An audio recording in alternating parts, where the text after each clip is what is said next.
இயேசு கிறிஸ்துவில் எனக்கு பிரியமான சகோதர சகோதரிகளே, தவறு செய்த மனிதன் எவ்வாறு திருந்த வேண்டும் என்றும் உறவுகளுடன் வாழ வேண்டும் என்றும் இன்றைய வாசகங்கள் அறிவுறுத்துகிறது.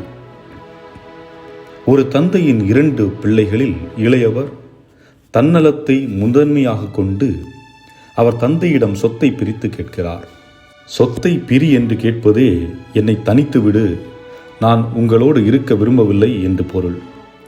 ஆகவே தந்தை மகனின் சொத்துதானே, அவன் பிழைத்துக் கொள்ளட்டும் என்று பிரித்து கொடுக்கிறார். மகனின் எண்ணம் செல்வத்தை பெருக்குவதோ தனக்கென குடும்பம் அமைப்பதோ இல்லை, மாறாக உலக இன்பங்களை அனுபவிக்க வேண்டும் என்பதே. தன் பணத்தை தவறான நண்பர்களோடு மதுவுக்கும் மாதுவுக்கும் செலவு செய்கின்றான். பணம் தீர்ந்தவுடன் நண்பர்களையும் காணவில்லை, மது மற்றும் மாது எல்லாம் அவனை தனியே விட்டு சென்று விடுகிறது. அப்போதுதான் பசி என்று ஒன்று இருக்கிறது என்று உணர்கிறான். தன் பசியை ஆற்ற வேலை தேடுகிறான். வேலை கொடுக்க ஆட்கள் இல்லை.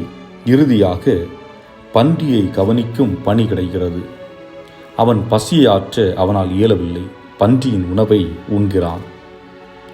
அப்போதுதான் உணர்கிறான், தந்தையிடமிருந்து விலகி இருந்தது எவ்வளவு பெரிய குற்றம் என்று தனக்குள் கூறிக்கொள்கின்றான்.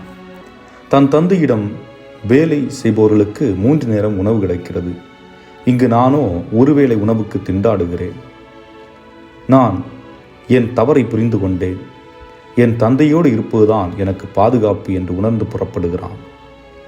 இதை போன்று பலர் இன்றைக்கும் சிறு வயதில் ஆலயத்தில் திருப்பலிக்கு வருவதும் இளையோர் இயக்கத்தில் செயல்படுவதும் பீடச்சிறுவனாக குருக்களுக்கு உதவி புரியவும் செய்தார்கள். ஆனால் இந்த சமூகம் கடவுள் மீது நம்பிக்கை இழந்தவர்கள். அவர்களுக்கு தவறான வழியை காட்டினார்கள். இதனால் கடவுளின் பாதையிலிருந்து தொலைந்து போகிறார்கள்.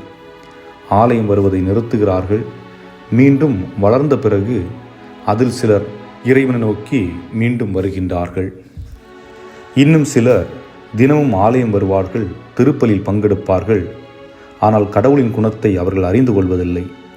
எடுத்துக்காட்டு, இன்றைய நற்செய்தியில் மூத்த மகன் தந்தையோடு இருக்கிறார், ஆனால் தந்தையின் பண்பை அறிந்து கொள்ளவில்லை. சுயநல சிந்தனையோடு நிற்பதை பார்க்க முடிகிறது. ஆனால் திரும்பி வந்த அந்த மகனை அரவணைக்கிறார். அவரிடம் எங்கே சென்றாய், என்ன செய்தாய், அவன் செய்த தவறுகள் பற்றி கேட்கவில்லை, மாறாக மன்னித்து ஏற்றுக்கொண்டார். ஆக இறைவனிடம் திரும்பி வர எண்ணுகின்ற பொழுது கவலைப்பட வேண்டாம். ஆண்டவர் இயேசு உங்களை இருகரம் விரித்து வரவேற்று காத்து கொண்டிருக்கின்றார்.